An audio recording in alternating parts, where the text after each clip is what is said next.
Selamat siang Ibu dan Bapak sekalian. Perkenalkan, saya Rina. Saya anggota Bawasin yang termuda. Termuda itu dari sisi pengalaman berorganisasi di gereja dan di sinode khususnya. Jadi saya masih banyak harus belajar dari dari pengelolaan sehari-hari yang ada di sinode dan gereja. Kurang keras ya Pak ya? Oh, maaf. Saya kayaknya harus sekolah pendeta Pak. Supaya bisa berbicara dengan lantang dan powerful. Tapi saya coba akan berusaha untuk bisa bicara lebih keras. Sudah ya, tadi saya sudah mengenalkan diri saya Rina. Saya dari Klasis Semarang Barat. Pak Pendeta saya rupanya tidak hadir hari ini, tapi mungkin beliau mengikuti lewat Zoom. Ini Bu Rini, Pak Seti, oh, yang saya lupa, baru lihat. Perkenankan pada kesempatan ini saya menyampaikan materi saya tentang audit keuangan oleh Bawas Kelas. Mungkin nanti paparan saya tidak terlalu menyita waktu karena saya lebih mengutamakan sisi praktis dari yang saya harapkan dapat memberi pembekalan kepada Bawas Kelas juga pada bendahara Klasis bagaimana bisa menjalankan tugas-tugasnya. Kebetulan untuk tugas ini saya beberapa waktu yang lalu berkesempatan untuk melakukan komunikasi dengan beberapa klasis untuk saya bisa mengenali apa sih sebenarnya yang dilakukan oleh klasis dalam pengelolaan keuangan. Berikut juga dengan kendalanya, dan ternyata ada banyak hal yang saya juga tidak menduga, ternyata itu masih menjadi pertanyaan bagi para pelaksana bagaimana untuk menjalankan tugas-tugasnya. Saya lanjutkan. Nah, untuk saya sampaikan mengenai beberapa kasus di bidang keuangan gereja. Ini biasanya terjadi sebenarnya persoalannya sederhana sekali. Jadi kasus-kasus keuangan di gereja kebanyakan terjadi karena memang sistem administrasi keuangannya tidak begitu rapi, tidak tertib, tidak teratur, dan tidak transparan. Nah, sehingga pertanggungjawaban keuangan yang seharusnya hal yang sangat bisa dilakukan menjadi hal yang sulit sekali diurai. Apalagi kalau ternyata terpengaruh juga dengan hal-hal yang sifatnya personal. Mungkin ada keengganan dari pelaksana untuk diawasi karena merasa tidak dipercaya dan sebagainya gitu. Dan ini saya juga sempat mendengar dari beberapa gereja sebenarnya. Kok sulit sekali meminta laporan kas harian itu karena ternyata pemegang kasnya lebih galak daripada pendetanya. Itu bisa saja terjadi.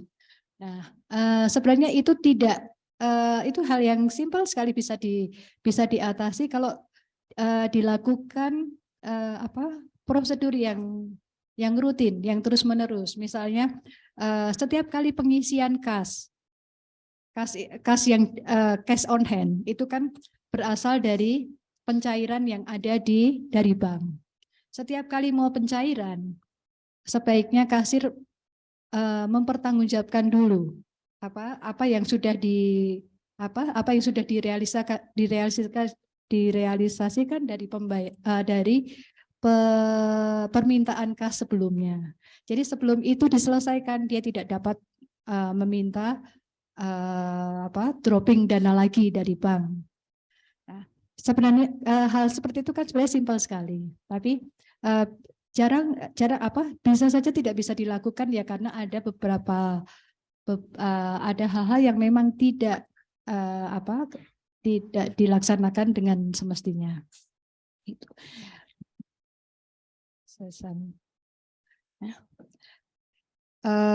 ini beberapa kasus keuangan yang ada di gereja. Nah, apakah cukup kalau seandainya yang ditampilkan di slide tidak cukup jelas terbaca dari Bapak dan Ibu, Bapak bisa baca, bisa zoom dari HP-nya masing-masing. Ini saya sampaikan kasus-kasus keuangan yang sering terjadi di gereja, yang sering ditemuin.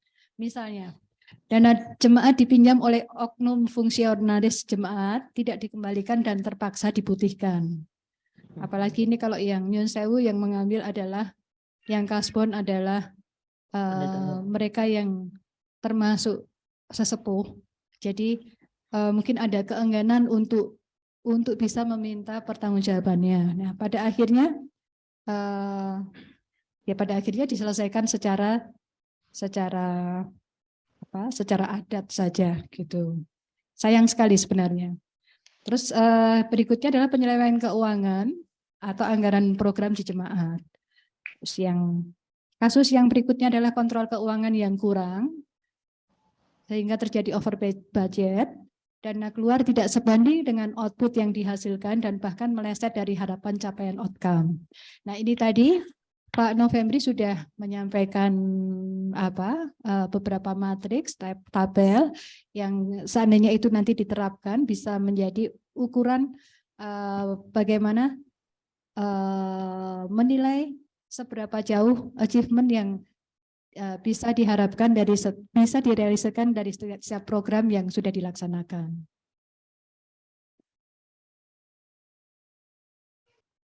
Kasus yang berikutnya adalah kontrol keuangan yang kurang dalam hal efisiensi.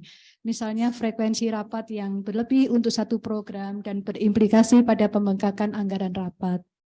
Nah, ini pun juga sebenarnya juga harus menjadi perhatian Bawas kelas. Seberapa jauh rapat-rapat yang dilakukan dapat bisa diefisienkan. Terus yang berikutnya adalah kontrol keuangan yang kurang, anggaran pengembangan ekonomi jemaat yang tidak berkelanjutan habis begitu saja tanpa bekas. Selanjutnya ini hal yang mudah, uang muka perjalanan yang tidak dapat dipertanggungjawabkan.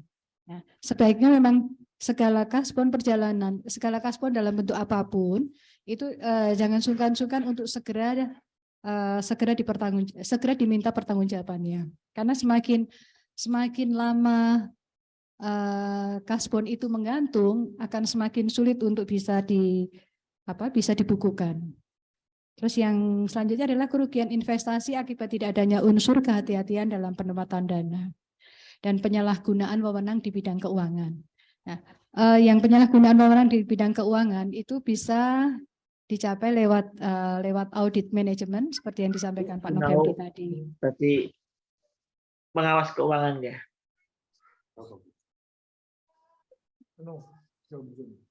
Oh, dari Zoom. Ya, saya ada yang bertanya? Enggak. Oh, enggak. Oh, bocor. Saya lanjutkan ya. Iya. Baik, berikutnya saya akan masuk ke materi inti dari paparan saya ini tentang audit internal. Apakah itu audit internal? Apa yang dilakukan oleh Bawas kelas itu kalau dalam perusahaan bisa disebut sebagai internal auditor.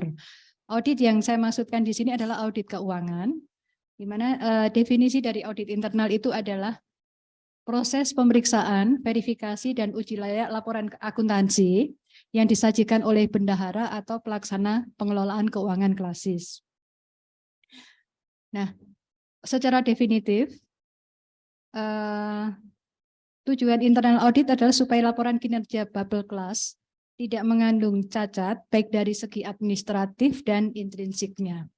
Intrinsik itu adalah sifat dari transaksi itu sendiri, gitu.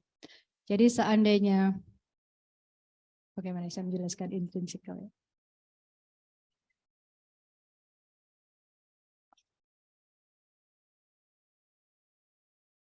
Atau saya lewati dulu. Saya agak sulit tadi. Sampai di sini mungkin ada yang perlu bertanya, Pak, Ibu, atau nanti di sekaligus saja.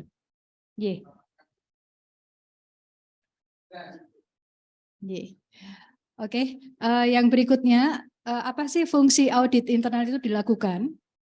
Yang jelas adalah untuk memastikan pengeluaran biaya masih dalam batas yang wajar. Untuk ini pasti ukurannya adalah RAP yang sudah disusun pada tahun sebelumnya untuk tahun berjalan. Nah, ada beberapa kasus yang terjadi bahwa ternyata realisasi itu melebihi dari anggaran, dari budget yang sudah ditetapkan sebelumnya. Belum tentu itu juga suatu kegagalan, karena bisa saja realisasi meleset dari yang direncanakan sebelumnya karena situasi yang ada. Jadi bisa saja anggaran pengeluaran itu bertambah, realisasi pengeluaran bertambah, ataupun mungkin berkurang drastis. Demikian juga dengan anggaran di penerimaan. Misalnya yang terjadi pada waktu situasi COVID kemarin 2020, itu semua RAPB yang sudah ditetapkan di tahun sebelumnya itu pasti buyar semua gitu. Nah, pelaksana diperkenankan untuk bisa melakukan diskresi terhadap apa yang sudah direncanakan sebelumnya, dan Bawas dalam hal ini tidak bisa secara saklek menyampaikan oh ini nggak bisa gitu. Tapi harus Bawas bila menemui hal seperti itu wajib juga memperhatikan situasi yang mendasari itu terjadi. Bila itu masuk akal dan ada keputusan dari pihak pelaksana, dari otorita yang memiliki otoritas bahwa itu bisa dilakukan. Jadi sebenarnya ini sudah bisa dimaklumi bahwa penyimpangan ini terjadi. Jadi penyimpangan tidak selalu bermakna negatif. Bisa juga penyimpangan ini bisa diterima dengan beberapa pertimbangan tertentu. Nah, ini harus disampaikan dalam laporan Bawas kelas.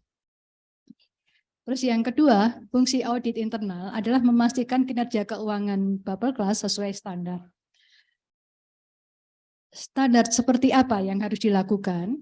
Nah, ini tadi yang saya sampaikan bahwa ternyata tidak semua klasis mempunyai standar akuntansi yang mudah diterapkan oleh masing-masing bendahara. Pada kesempatan ini saya juga akan menyampaikan apa saja sih yang harus disiapkan oleh setiap bendahara klasis untuk menjalankan fungsi akuntansinya. Mas Indra bisa sampaikan lampiran yang PDF itu. Saya sampaikan di sini contoh-contohnya.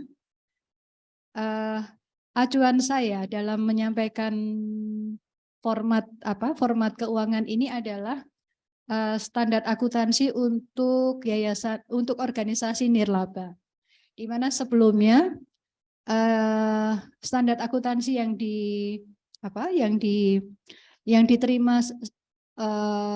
diterima secara luas untuk organisasi nirlaba adalah berdasarkan PSAK 45.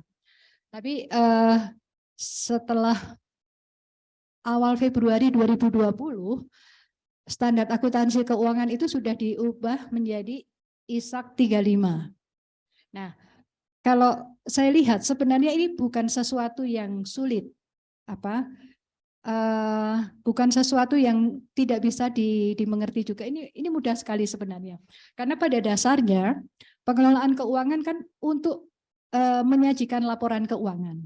Nah, laporan keuangan itu pada dasarnya hanya ada 3, yaitu laporan laba rugi, laporan posisi keuangan atau neraca, dan laporan arus kas.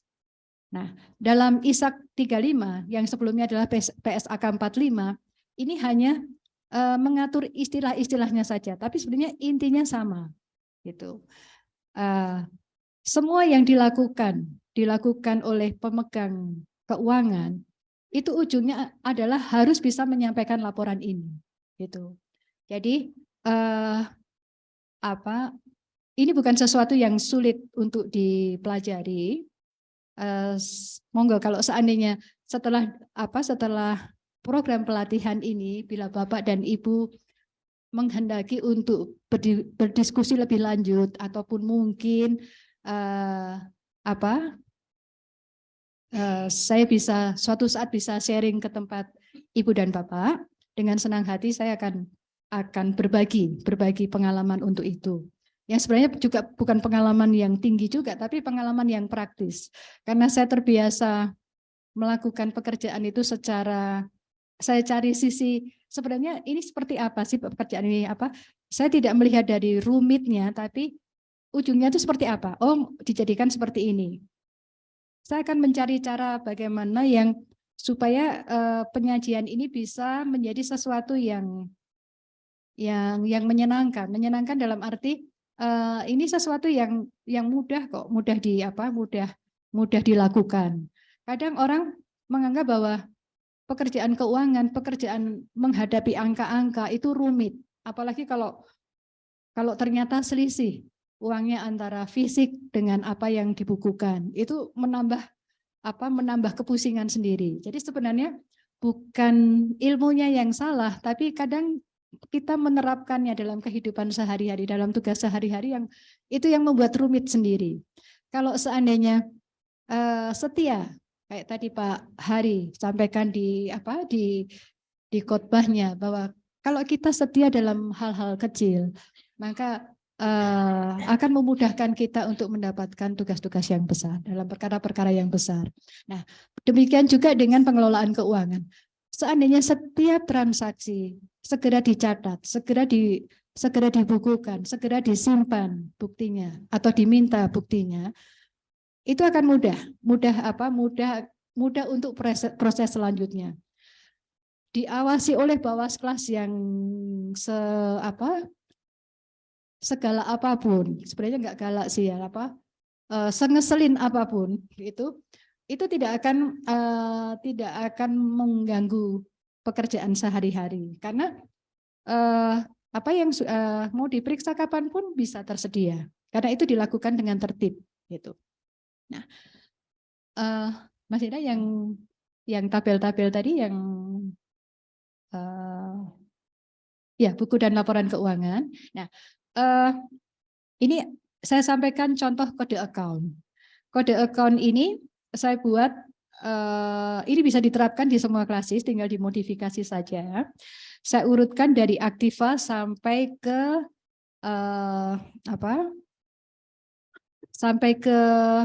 account yang nanti akan muncul di laporan penghasilan, laporan yang di dalam ISAK disebut laporan penghasilan komprehensif.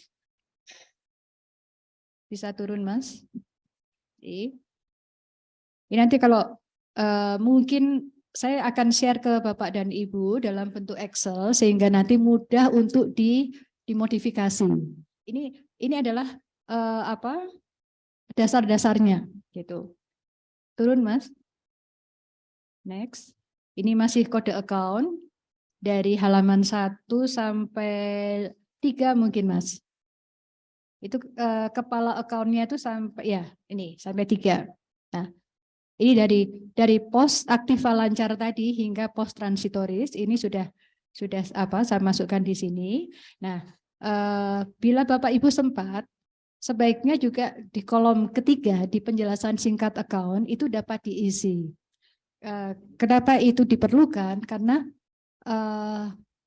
ini akan memudahkan untuk petugas berikutnya, karena bubble class itu berganti setiap 2 tahun sekali, maka diperlukan standar akuntansi yang baku supaya bisa menjadi acuan untuk petugas berikutnya. Tuh. Halaman berikutnya, Mas, turun. Nah, ini adalah buku kas umum atau buku kas harian. Mudah sekali, ini kolomnya ada tanggal, nomor bukti, uraian, post account, debit kredit, dan saldo. Post account itu tadi, yang kode account tadi. Gitu.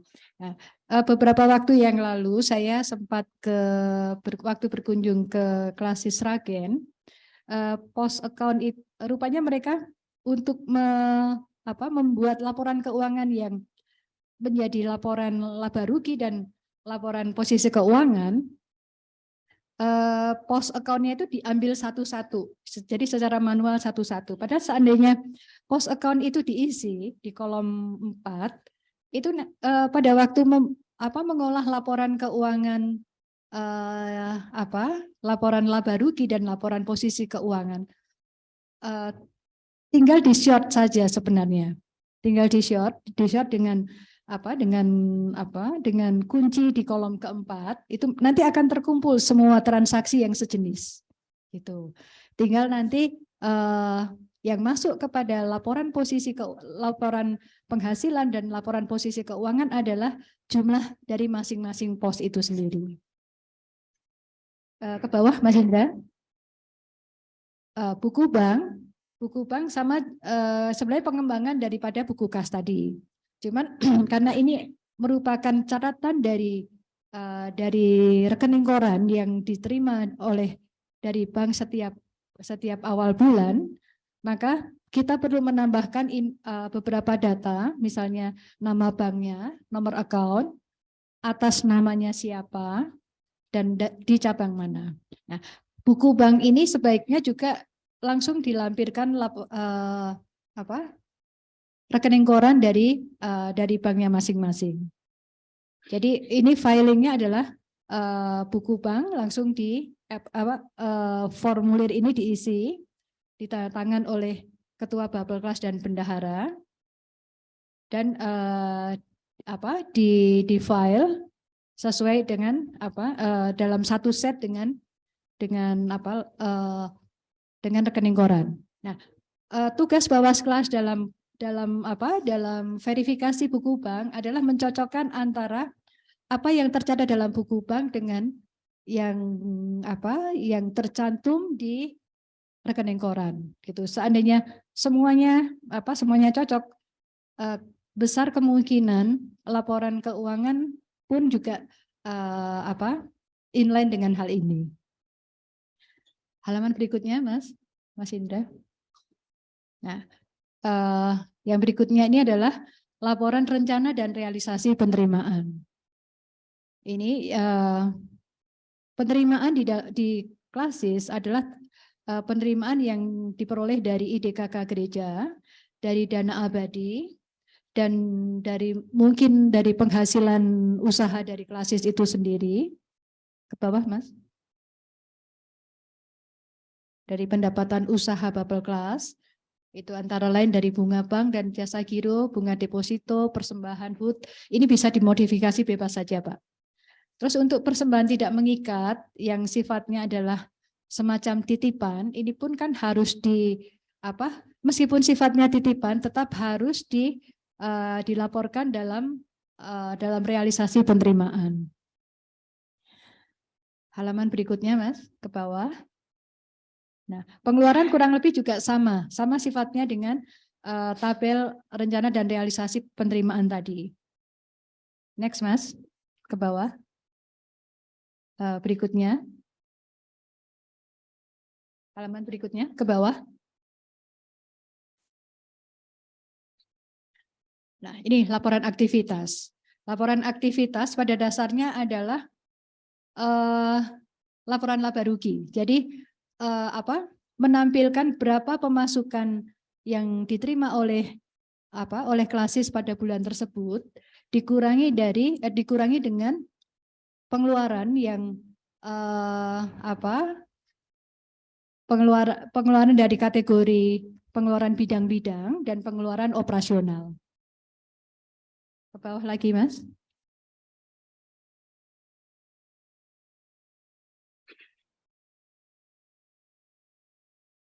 Terus langsung ke bawah lagi, Mas. Itu masih di laporan aktivitas. Berikutnya, nah, laporan keuangan,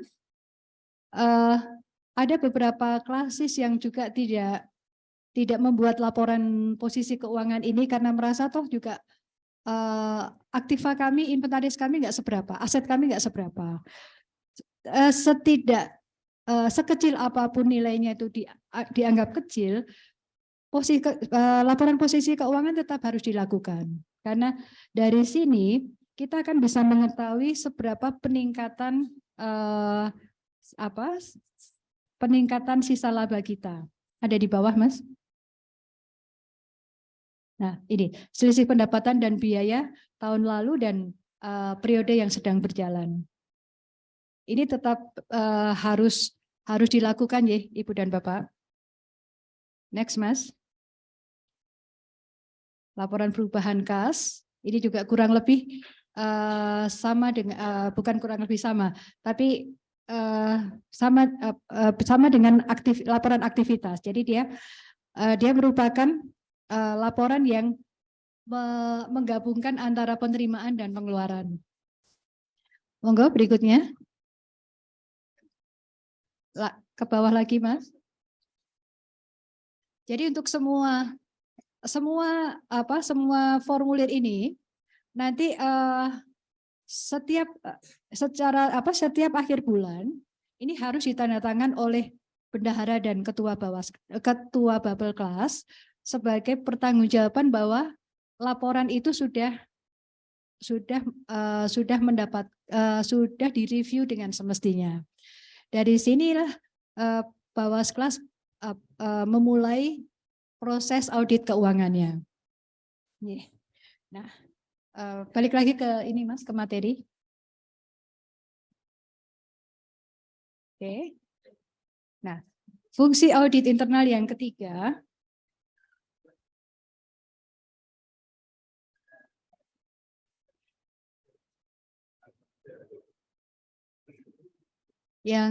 Mas.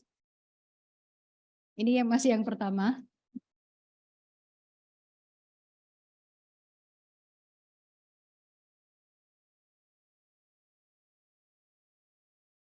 Ini, ya betul. Tapi yang halaman berikutnya atau halaman sebelumnya. Next. Ke bawah. Itu kebesaran, Mas. Itu ke bawah. Yang di bawah di bawah klub tadi halaman sebelumnya. Nah, yang bawah itu apa, Mas? Saya kok lupa. Halamannya kepotong, Mas. Yeah.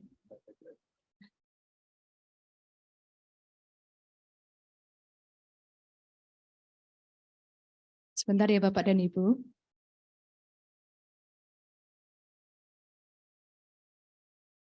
Nah, itu.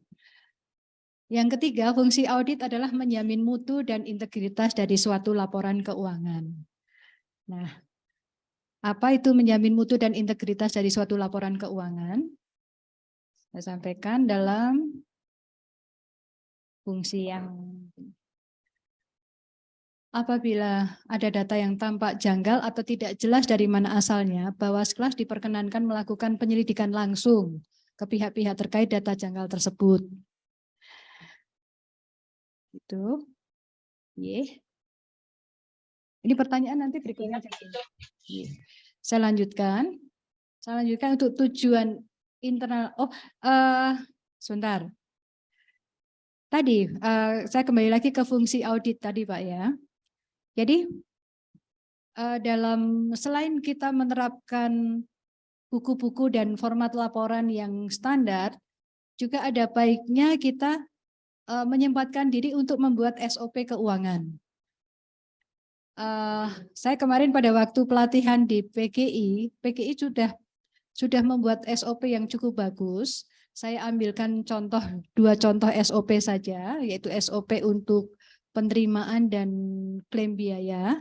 Nah, ini bisa dimodifikasi untuk setiap aktivitas keuangan yang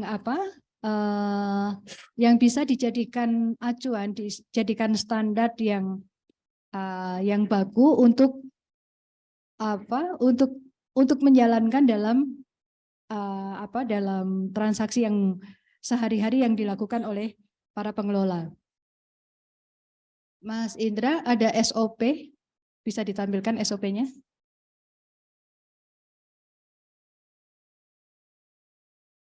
Nah, ini.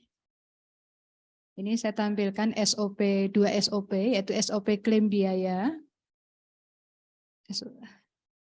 Ini.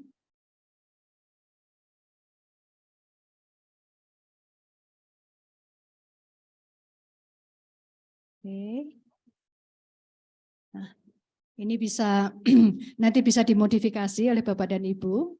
Nah, jika semua ini tadi yang standar akuntansi dan yang tercermin dari format laporan, buku-buku dan SOP yang dilakukan, ini memudahkan Bawaskelas untuk bisa melakukan internal auditnya. Ya. Balik ke materi. Berikutnya saya sampaikan mengenai tujuan dari internal audit.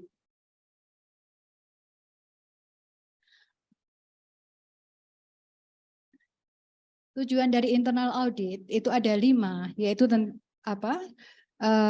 tentang completeness, akurasi, eksistensi, dan valuasi dan classification. Nah, apa itu completeness dan akurasi? Kita bisa baca di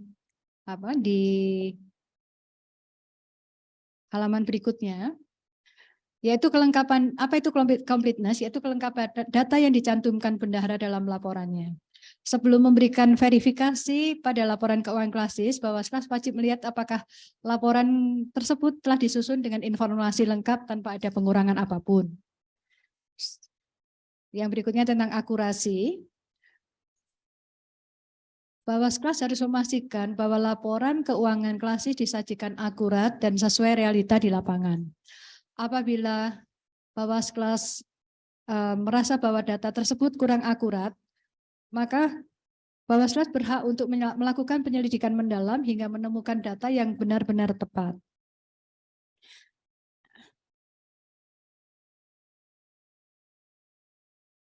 Berikutnya mengenai eksistensi, valuasi, dan classification.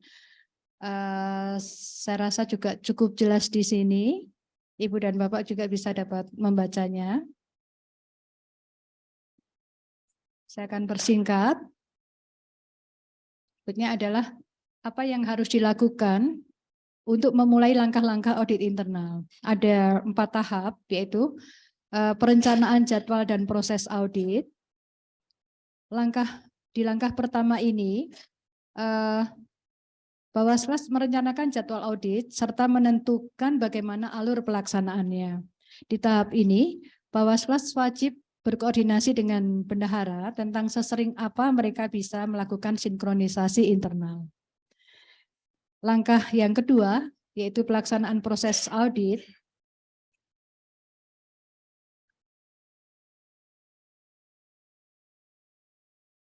Pelaksanaan proses audit ini harus dilakukan secara kontinu hingga dapat melaksanakannya secara kontinu hingga laporan keuangan tersaji dengan sempurna. Proses ini tidak harus dilakukan tiap hari. Bendahara dan Bawaskelas bebas menentukan durasi dan intensitas waktu pelaksanaan audit. Misalnya bisa 2 minggu sekali, 1 bulan sekali, atau 1 triwulan. Tergantung dari seberapa padat transaksi keuangan yang terjadi di Bawaskelas. Yang ketiga adalah penyusunan laporan audit internal. Setelah proses pelaksanaan audit dinyatakan selesai, Bawaskelas bertugas menyusun laporan hasil audit digabungkan dengan hasil audit yang dilakukan oleh Bawaskelas yang lain untuk menilai seberapa efektif program-program dilaksanakan. Yang keempat adalah pengambilan tindak lanjut. Hasil dari internal audit tidak akan menjadi sesuatu yang berguna apabila tidak ada langkah-langkah untuk mengkomunikasikan perbaikan-perbaikan yang disarankan oleh auditor, oleh Bawaskelas. Jadi dalam langkah keempat ini cukup penting. Karena Bawaskelas bisa memberikan saran dan himbauannya pada bendahara agar segera membenahi kesalahan yang ditemukan dalam laporan keuangannya. Yang berikutnya, yang terakhir adalah tips untuk menerapkan audit internal. Bawaskelas sebagai auditor punya kedudukan independen. Artinya apa? Dalam pelaksanaan tugasnya, Bawaskelas wajib bersikap independen. Jadi dia tidak bisa merangkap jabatan yang lain, apalagi Bawaskelas juga bertindak sebagai pelaksana. Kadang-kadang memang Bawaskelas itu seorang pengawas sering kebablasan dalam hal kalau melihat sesuatu yang seharusnya ini bisa bisa dikoreksi dan caranya mudah. Kadang karena nyun sewu dirasa perbaikannya cukup lamban, maka itu dilakukan sendiri oleh Bawaskelas. Sebenarnya itu tidak perlu dilakukan, harus tetap dikembalikan kepada pelaksana bahwa koreksi itu harus segera diperbaiki oleh para petugas dari pengelola keuangan itu sendiri. Nah, tips yang kedua adalah job description auditor harus jelas dan tegas. Auditor internal idealnya memiliki batas tugas yang jelas sebagai pemeriksa keuangan. Oleh karena itu, seorang Bawaskelas dilarang memiliki rangkap jabatan di bidang lain dalam kepengurusan klasis. Misalnya merangkap sebagai anggota Bapelkelas atau sebagai pelaksana administrasi di pengelolaan keuangan. Tips yang ketiga, Bapelkelas bersikap kooperatif saat proses audit. Selain dari sisi auditor, Bapelkelas dan staf pelaksana pengelolaan keuangan perlu bersikap kooperatif, mau bekerja sama selama proses audit berlangsung. Bendahara dilarang sengaja menutup-nutupi informasi dari auditor internal, terutama yang berkaitan dengan keuangan.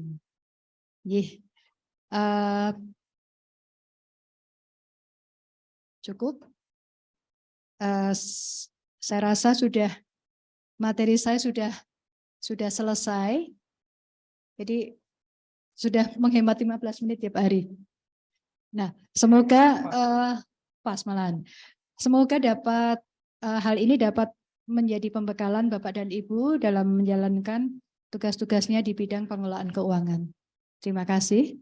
Selamat siang.